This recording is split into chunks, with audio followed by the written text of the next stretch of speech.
बात देश भर में फैले धर्मांतरण के खतरनाक नेटवर्क की मैं करने जा रही हूं। 5 जुलाई को उत्तर प्रदेश एटीएस ने धर्म परिवर्तन का रैकेट चलाने के आरोपी जलालुद्दीन उर्फ मौलाना छांगुर को गिरफ्तार किया। उसके बाद से लगातार छांगुर और उसके मजहबी नेटवर्क से जुड़े गुर्गों की धरपकड़ जारी रही। लेकिन अब उत्तर प्रदेश पुलिस ने एक ऐसे धर्मांतरण गिरोह से पर्दा उठा दिया है जो पहली नजर में छांगुर के इस नेटवर्क से भी ज्यादा खतरनाक लगता है। आगरा पुलिस ने धर्म परिवर्तन करवाने वाले इस गिरोह के 10 सदस्यों को गिरफ्तार किया है। इस गिरोह के निशाने पर नाबालिग हिंदू लड़कियां रहती थीं, जिन्हें इस गिरोह के सदस्य बहला फुसलाकर, लव जिहाद का शिकार बनाकर अपने चंगुल में फंसाते थे और फिर जबरन उनका धर्मांतरण करवा दिया जाता था।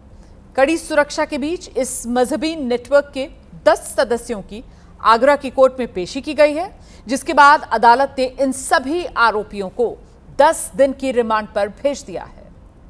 धर्म परिवर्तन को लेकर 10 अभियुक्तगण जो है न्यायालय में जो है पेश किए गए थे। उनका जो है पुलिस कस्टडी रिमांड जो है स्वीकृत होना था। पुलिस कस्टडी रिमांड पर मुझे सहायक अभियोजन अधिकारी संजीव कुमार यादव के द्वारा बहस की गई और माननीय न्यायालय से 14 दिन की प्रार्थना की गई। माननीय न्यायालय को ये बताया गया कि धर्म परिवर्तन को लेकर इन अभियुक्तगण के जो है जाल जो है देश विदेश में चारों तरफ फैले हुए हैं। पश्चिम बंगाल, राजस्थान, दिल्ली, गोवा जो है ये अभियुक्त पकड़ कर लाए गए थे और उसके लिए जो है माननीय न्यायालय के द्वारा 10 दिन का रिमांड स्वीकृत किया गया। उधर आगरा पुलिस ने धर्मांतरण का नेटवर्क चलाने के आरोप में जिन 10 लोगों को गिरफ्तार किया, उनमें से कई ऐसे लोग हैं जिन्होंने पहले खुद अपना धर्म बदला या फिर वर्गलाकर इनका धर्म बदलवा दिया गया और इसके बाद ये भी अपने जैसे दूसरे लोगों को बहलाकर फुसलाकर उनका धर्म परिवर्तन कराने के खेल में शामिल हो गए। गिरफ्तार किए गए इन 10 लोगों में एक महिला भी शामिल है। इनके नाम अबू रहमान, अबू तालिब, अली हसन, आयशा, जुनैद कुरैशी, मोहम्मद अली, मोहम्मद इब्राहिम, मुस्तफ़ा, उसामा और रहमान हैं। अब तक की जांच में सामने यह आया कि ये गिरोह आतंकी संगठन आईएसआईएस के पैटर्न पर लड़कियों को खासतौर से अपना शिकार बनाता था। इस नेटवर्क में शामिल सदस्य अलग अलग टीम्स बनाकर काम करते थे। एक टीम नाबालिग हिंदू लड़कियों को लव जिहाद में फंसाकर उन्हें अपना शिकार बनाती थी। दूसरी टीम विदेश से धर्म परिवर्तन के लिए फंडिंग का कामकाज देखती थी। इसके अलावा पीड़ितों को रेडिकलाइज करने के लिए एक अलग टीम थी और जब लड़कियों का धर्मांतरण करा दिया जाता था तो एक टीम फिर उन्हें छिपाने का काम देखा करती थी। तो देखिए कैसे बाकायदा ये लंबा चौड़ा नेटवर्क, अलग अलग टीम्स, उनकी अलग अलग जिम्मेदारियां। आगरा पुलिस की अब तक की जांच में इस बात के सबूत मिल गए हैं कि धर्मांतरण के इस नेटवर्क को अमेरिका, कनाडा, दुबई समेत कई और देशों से फंडिंग मिल रही थी। इस गिरोह में शामिल महिला आयशा का असली नाम एसबी कृष्णा है, जो खुद भी हिंदू धर्म छोड़कर इस्लाम कबूल कर चुकी है। ओडिशा की रहने वाली ये एसबी कृष्णा, जो अब आयशा बन गई है, गोवा में इसका एक घर है। आयशा ही इस धर्मांतरण नेटवर्क की फंडिंग का पूरा कामकाज देख रही थी। आयशा के पास ही धर्म परिवर्तन के लिए देश भर में फंड भेजने की आगे जिम्मेदारी थी। जबकि गिरोह का दूसरा सदस्य अली हसन, ये आयशा का पति है, जिसका असली नाम शेखर राय है, जिसने कई साल पहले धर्म परिवर्तन किया, इस्लाम कबूल किया।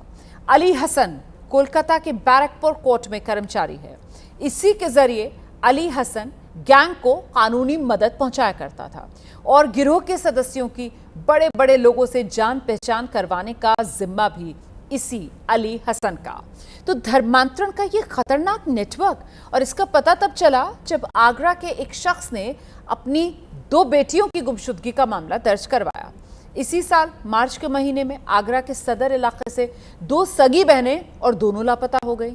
दोनों लड़कियों के पिता ने बताया कि उनकी बड़ी बेटी कोचिंग इंस्टीट्यूट जा रही थी, जहां वो साइमा नाम की एक कश्मीरी लड़की के संपर्क में आई।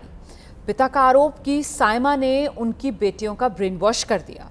अब इसके बाद उनकी दोनों बेटियां एक कट्टरपंथी मुस्लिम गिरोह के प्रभाव में आ गई। हालांकि शुरुआत में तो आगरा पुलिस ने मामले को गंभीरता से लिया नहीं, लेकिन परिवार की काफी कोशिशों के बाद जब मामले की जांच शुरू की गई तब ये पता चला कि आगरा की दोनों हिंदू लड़कियां धर्मांतरण के बाद अब सायमा नाम की कश्मीरी लड़की के साथ कोलकाता में एक किराए के मकान में रह रही थी, जहां उनका निकाह कराने की तैयारी चल रही थी। लेकिन उससे पहले ही पुलिस ने दोनों लड़कियों को बरामद कर लिया।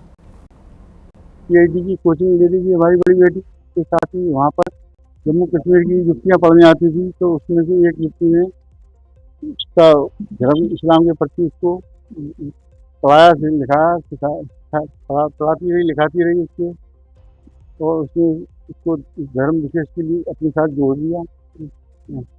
और वो हमारी पत्नी से भी उसने कई बार एक दो बार फ़ोन करके कहा कि इस्लाम बहुत बढ़िया है, आप भी देखो। तो उसका पूरा मकसद था कि पूरा परिवार को धर्म परिवेश के लिए प्रेरित करके, ब्रेन वॉश करके उनको प्रेरित करें।